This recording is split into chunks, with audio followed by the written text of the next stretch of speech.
इनकलाब की कहानी है सबको सुनानी, ये उनकी कुर्बानी जिनके लहू की कहानी बनी इनकलाब की निशानी, बनी इनकलाब की निशानी।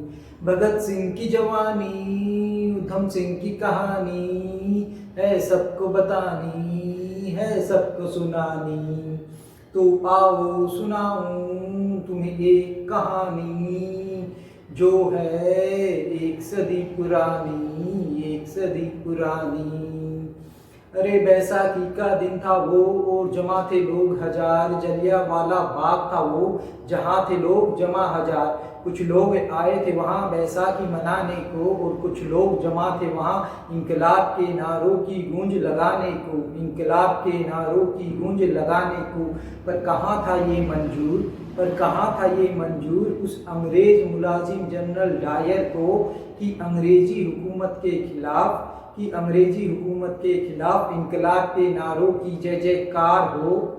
निहत्ते लोगों पर गोलियां बरसाकर, निहत्ते लोगों पर गोलियां बरसाकर खुद को समझ रहा था पहलवान वो, खुद को समझ रहा था पहलवान वो। बूढ़े बच्चे और क्या जवान, बूढ़े बच्चे और क्या जवान सबको कर दिया लहूलुहान।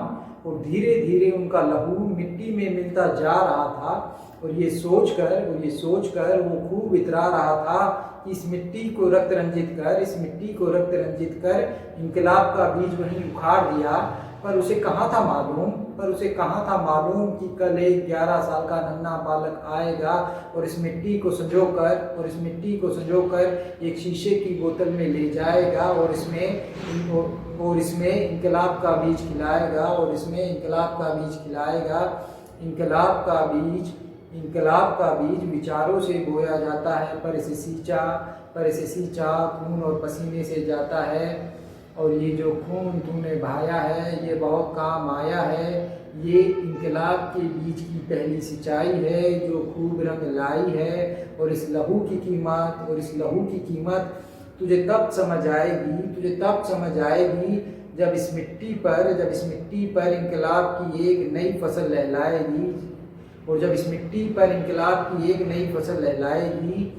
आज़ाद, बिस्मिल, भगत सिंह, सुखदेव, राजगुरु, अशफाक, उत्तम और न जाने कितने फूल खिलखिलाएंगे, और न जाने कितने फूल खिलखिलाएंगे जो इनकलाब का गीत गाएंगे, जो इनकलाब का गीत गाएंगे। और फिर एक दिन कोई उद्धम सिंह तेरे घर आएगा और तुझ पर गोलियां बरसाएगा, और तुझे इनकलाब का एहसास कराएगा, ये कहानी ना तेरी थी ना मेरी थी, और इतनी हिमाकत ना तेरी थी ना मेरी थी। धन्यवाद। इनकलाब जिंदाबाद।